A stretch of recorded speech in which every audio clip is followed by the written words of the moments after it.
Il y a un moment très émouvant dans le reportage, quand on vous voit lire des histoires à vos enfants. Ça a dû être une victoire incroyable, ça, pour vous.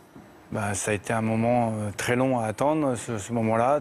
Ça fait 14 ans que j'apprends à lire et à écrire quand même. C'est pas anodin, hein, donc... Vous apprenez toujours aujourd'hui? C'est un éternel apprentissage, si vous voulez, d'accord. Donc, Mais vous savez lire en comprenant le texte, en comprenant ce que vous lisez depuis combien de temps?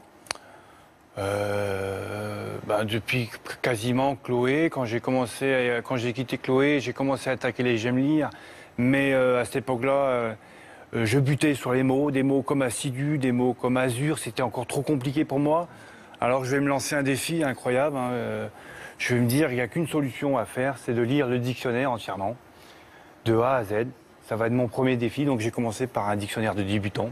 Après, ensuite, un deuxième avec 20 000 mots dedans. C'est génial, le dictionnaire. Oh là c'est là. formidable, on s'en lasse jamais. J'ai lu le bouquin La tête en friche.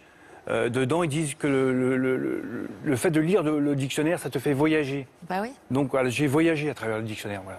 Par exemple, je vous donne... Il y a plein de grands écrivains qui disent que leur livre préféré, c'est un dictionnaire, justement, Voilà. pour assouvir leur curiosité, pour voyager.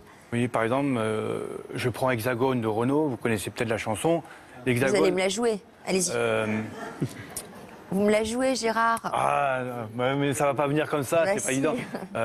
Régner sous le signe de l'Hexagone, on peut pas lire ce soit pendant. Voilà, donc c'est ça. Donc, à cette époque-là, le dictionnaire, dans le mot hexagone, je vais pouvoir maintenant chercher ce que ça veut dire dans le dictionnaire et je vais savoir que l'hexagone, c'est les 6 côtés de la France. Ouais. Voilà. Hein, donc, je découvre des mots là. Ouais. Et je découvre aussi les textes de Renaud parce que je découvre ce que ça veut dire.